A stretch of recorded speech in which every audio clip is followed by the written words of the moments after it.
Passionnés de voile et de course au large, bonjour et bienvenue dans ce nouvel épisode d'Actu Large, l'émission où je vous résume l'actualité de la course au large tous les mercredis à 18 h.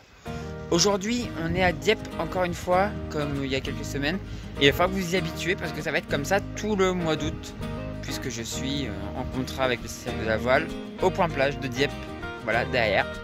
Et là derrière, un magnifique coucher de soleil à Dieppe. Donc dans un premier temps, on va parler de la Solo Concarneau, donc la Solo Guicoten qui part demain, donc jeudi. Donc ça va être une belle course, la dernière course en Figaro avant la solitaire du Figaro, donc ça va être cool. Dans un deuxième temps, on va parler des bateaux qui vont faire le tour du monde l'année prochaine, qui sont pour la plupart en chantier, enfin pour quelques-uns en chantier, donc les IMOCA du Vendée Globe et les Ultimes, les deux Ultimes qui vont faire le Jules Verne. Dans un troisième temps, on va parler de les Açores en baie de Morlaix, qui est parti à l'heure où j'enregistre aujourd'hui, mais qui pour vous sera parti la veille quoi.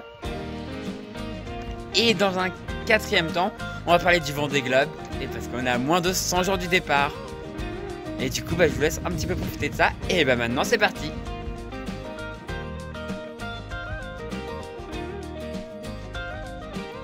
C'est donc demain que la dernière course avant la solitaire du Figaro s'élance. Ils seront 32 à s'élancer sur un parcours qui n'est à l'heure où j'écris ces lignes pas encore connu. Mais on sait qu'il fera normalement passer à peu près 2 jours en mer, sur un parcours assez côtier qui devrait se rapprocher de ce qu'on aura sur la solitaire. Ce sera la dernière occasion de se mesurer aux autres et de jauger les forces en présence en course, car les entraînements, eux, vont sans doute continuer pour certains avant un petit chantier de vérification du bateau avant la solitaire. En tout cas, on débriefera cette course dans une semaine dans Actu Large.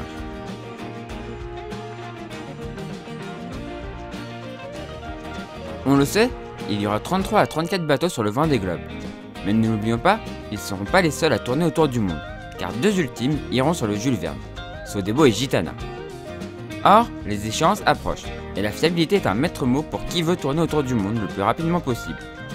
C'est pour cela que beaucoup de bateaux sont entrés en chantier. Sodebo par exemple est rentré en chantier à la suite de la Dream Cup afin d'être vérifié.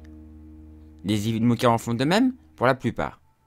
On a vu par exemple rentrer en chantier Apivia, Charal, VNB, Maître Coq, Apicil ou encore Banque Populaire qui y rentrera le 10 août prochain. D'autres skippers finissent leur chantier avant de pouvoir retourner naviguer.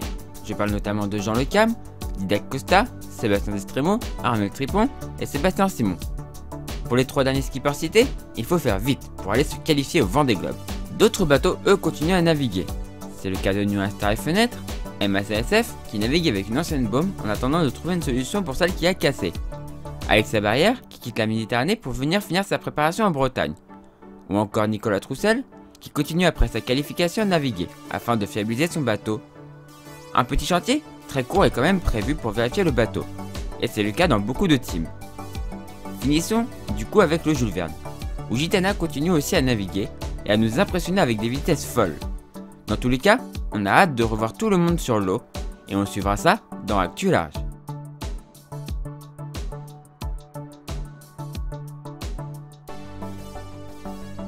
Ils sont partis hier des Sables d'Olonne pour une première étape en forme de boucle avec arrivée au même point que le point de départ. Je ne suis pas en mesure malheureusement de faire cette vidéo après le départ. Donc je vous invite très fortement à suivre la course. Et on fera un point sur la course dans l'Actu Large de la semaine prochaine.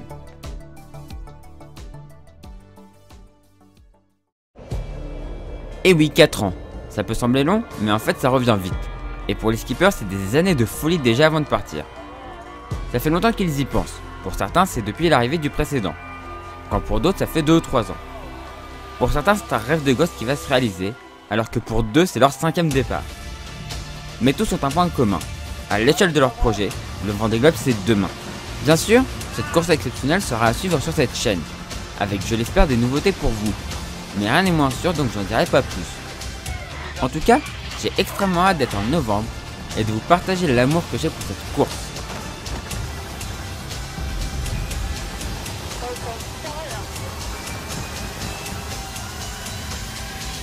C'est l'aventure ultime. Voilà, j'espère que cette vidéo vous a plu. Si c'est le cas, n'hésitez pas à mettre un pouce en l'air, à la commenter et à la partager. Si vous n'êtes toujours pas abonné à la chaîne, n'hésitez pas à vous abonner pour ne pas rater des prochaines vidéos.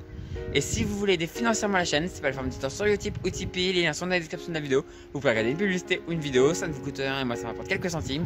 Et si vous souhaitez faire un don, bah, c'est possible aussi sur ces deux plateformes, voilà. Et du coup, moi, je vous dis à la prochaine pour la prochaine vidéo sur la chaîne Doria. Et je vous laisse avec un petit tour autour, c'est magnifique. Et du coup, ciao tout le monde. Ciao, ciao, ciao.